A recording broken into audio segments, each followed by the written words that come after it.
সকে আন্দোলনতো ময়ো সমৰ্থন কৰো এতিয়া সমস্যাটো কৰি থৈছে কংগ্ৰেছ দলে বিধানসভাত এটা অদ্ভুত প্ৰস্তাৱ পাছ কৰি যে 6 জনগোষ্ঠীক জনজাতিকৰণ কৰক কিন্তু বৰ্তমানৰ জনজাতিৰ কোনো ক্ষতি হ'ব নোৱাৰে এটা সেইটো আমি সমাধান কৰাৰ কাৰণে চেষ্টা কৰি আছো নোৱাৰিলে আকৌ বিধানসভাত আনিব লাগিব প্ৰস্তাৱটো সংশোধনৰ কাৰণে গতিকে কেইটামান দিন আৰু আলাপ আলোচনা কৰি চেষ্টা কৰি চাও যদি সফল নহও তেতিয়া আকৌ বিধানসভাত প্ৰস্তাৱটো আনিব লাগিব যে কি ধৰণে এটা সংশোধন কৰা যায় কিন্তু আমি কৰি থৈছো তৰুণ গগৈ চৰকাৰৰ দিনত প্ৰস্তাৱটো এনেকে ললে যে 6 জনগোষ্ঠীৰ জনজাতিকৰণ কৰা হওক কিন্তু পুৰণা জনজাতিৰ কোনো ক্ষতি হ'ব নোৱাৰিব এতিয়া দুইটা নিমিলা অংক কৰি থৈ গল আলোচনা কৰি আছো যে মিলাব পাৰো নেকি মৰাণ মটক আৰু চুতীয়া সম্প্ৰদায়ৰ ক্ষেত্ৰত কিছু ঐক্যমতো হৈছে বাকিখিনি ক্ষেত্ৰত ঐক্যমত হোৱা নাই যদি আমি চেষ্টা কৰি ঐক্যমত কৰিব নোৱাৰো অহা এপ্ৰিলৰ বাজেট অধিৱেশনত আমি প্ৰস্তাৱটো আকৌ এবাৰ বিধানসভাক দিব লাগিব যে এটো কংগ্ৰেছৰ দিনত লোৱা প্ৰস্তাৱ এতিয়া ইয়া কেনেকে খালখলনি কৰিব পৰা যায়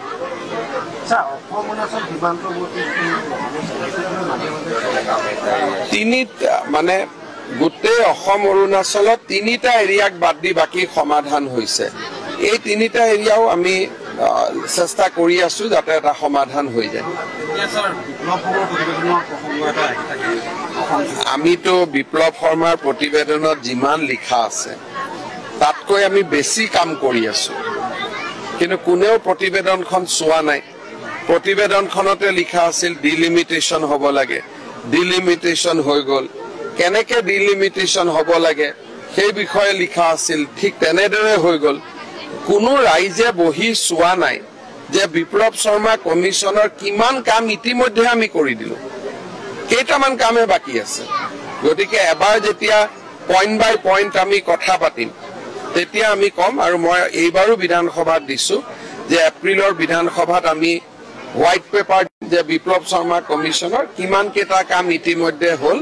আৰু কিমান কেইটা কাম আলোচনাৰ পৰ্যায়ত আছে আৰু এটা কথা মই জানিব বিচাৰিছো ঠিক এবাৰ দেখা গৈছে অসমীয়া ল'ৰাবোৰৰ সভা দিয়া তেওঁলোকে কাম কৰিবলৈ খুব আগ্ৰহ ওলাইছে ঠিক দুটামান ঘটনাৰ পাছত তো তেওঁলোকৰ কাৰণে কামৰ ক্ষেত্ৰত যাতে আগুৱাই যাব পাৰে বা মইতো সদায় কৈ আছো আজি আপোনালোকে চাওক মই কোনো জাতি ধৰ্ম বৰ্ণৰ কথা নকওঁ নগাঁও মৰিগাঁৱত যিমান মাছ হয় সবতে ইউৰিয়া ব্যৱহাৰ হয় আৰু গুৱাহাটীৰ যিটো ওয়েষ্ট মই কি ওয়েষ্ট নকওঁ সেই ওয়েষ্ট বিলাকো আনি পুখুৰীত মাছ উৎপাদনৰ কাৰণে ব্যৱহাৰ কৰা হয় তাৰ ফলত আপোনালোকে চাব আজিৰ পৰা 4 বছৰ আগত যিমান কিডনি বেমাৰ হৈছিল এতিয়া তাতকৈ বহুত বেছি মানুহৰ কিডনি বেমাৰ হয় গতিকে যেতিয়ালৈকে খাদ্য আমি সুৰক্ষিত কৰিব নোৱাৰো মাছৰ উৎপাদন বঢ়াৰ কাৰণে আন বহুত অৰ্গেনিক নিয়ম আছে কিন্তু যদি শৰ্টকাটত যায় তেতিয়াতো কাম নহব এই কথাবোৰ মই কোৱা নহয় বিভিন্ন টিভি ইন্টাৰভিউত এই খেতিয়কসকলে কৈছে যে আমি ইউৰিয়া ব্যৱহাৰ কৰো এটা খেতিত ইউৰিয়া দিলে গছ পাব গছে খাদ্য উৎপাদন কৰিব এটা তাত পুৰা সাইন্টিফিক্যালি বুজোৱা আছে যে কিমান ইউৰিয়া হ'ব কিমান নাইট্ৰোজেন হ'ব পুৰা এটা ভাগ কৰা আছে এটা মাছত পোনে পোনে ইউৰিয়াটো দি দিয়ে মানুহৰ কিডনি বেমাৰ হয় সেইকাৰণে মই উজনি অসমৰ ৰাইজকো কৈছো যদি নপঠাই ভাল কথা সুযোগটো ল'ব লাগে বজাৰখন এই সুযোগতে ল'ব লাগে আৰু কাজিয়া কৰি নহয় যে আমাৰ মাছটো স্বাস্থ্যৰ উপযোগী তেতিয়া মানুহে 2 টকা বেছিও দিব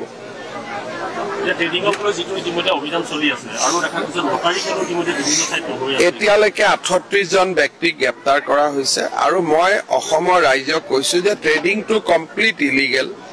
কোনো মানুহৰ হাততে এনেকুৱা যাদু নাই যে জুনে 30% 25% ইন্টাৰেষ্ট দিব পাৰে এপৰ জৰিয়তেও হৈ আছে মেনুৱেলিও হৈ আছে আৰু এই দুইটা বস্তুতে ষড়যন্ত্ৰত নপৰিবলৈ অসমৰ মানুহক মই অনুৰোধ কৰিছো জমা টকা এনেকে কোনোবাই লৈ যাব এটো কেতিয়াও গ্ৰহণযোগ্য নহয় আৰু আপোনালোকে এপৰ মানুহবিলাকক দেখিছে ডুবাইত যোৱা কৰবাত কেনেকৈ তেওঁলোকে এটা লেভিছ লাইফষ্টাইল তেওঁলোকে মেইনটেইন কৰে এই টকাবোৰ ক'ৰ পৰা মেইনটেইন কৰে এই টকাবিলাকে লৈ যায় আৰু শেষত নোহোৱা হৈ যাব গতিকে এইটোৰ ক্ষেত্ৰত ৰাইজে সাৱধান হোৱা উচিত পুলিচে পুলিচৰ কাম কৰি গৈ থাকিব লটাৰী ক্ষেত্ৰত লটাৰীটো ইলিগেল অসমত লটাৰী তীৰ সকলো ক্ষেত্ৰতে আমি ব্যৱস্থা ল'ব লাগে কিন্তু এটাই পুলিচ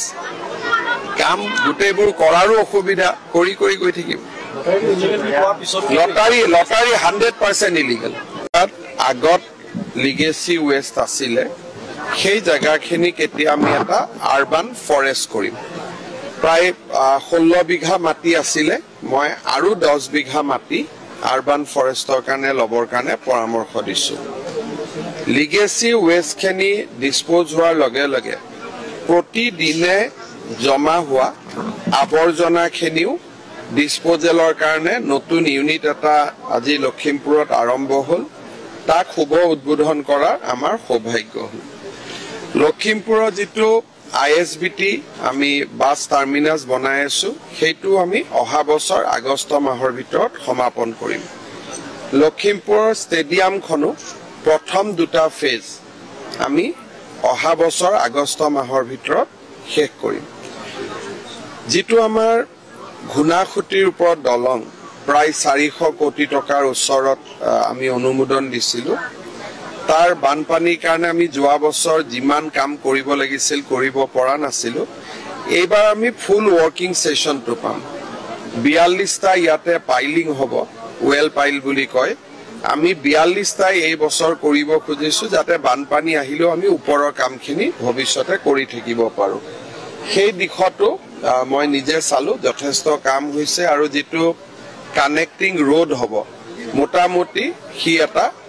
স্বৰূপ ইতিমধ্যে পাইছে শেষত আমি লখিমপুৰত যিখন আৰবি হ'ব তাতো অলপ মাটিৰ কাৰণে কাম আগবাঢ়িব পৰা নাই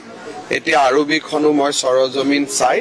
যাতে আৰবিখনৰ মাটি অধিগ্ৰহণ প্ৰক্ৰিয়া আৰু আমি অহা এমাহ দুমাহৰ ভিতৰত কাম আৰম্ভ কৰিব পাৰো তাৰ কাৰণে আমি ব্যৱস্থা লম গতিকে লখিমপুৰক কেন্দ্ৰ কৰি যিমানবোৰ ইনফ্ৰাষ্ট্ৰাকচাৰ প্ৰজেক্ট চলি আছে গোটেইখিনি মই নিজে আহি ৰিভিউ কৰিলো অতুল বৰা ডাঙৰীয়া আছিলে গাৰ্জেন মন্ত্ৰী মানৱ ডেকা বিধায়কো আছিলে আমি গোটেইখিনি চালো আৰু এতিয়া আৰু অধিক খৰটকীয়া হ'ব নতুন আজি গধূলি কেবিনেটৰ পিছত আপোনালোকক লগ পাম আপুনি প্ৰথম যেতিয়া নিৰ্বাচনৰ পূৰ্বে লখিমপুৰ আহিছিল তেতিয়া লখিমপুৰৰ কিবা অৱস্থা আছিল যেতিয়া প্ৰথম আপুনি আহিছিল আজি চক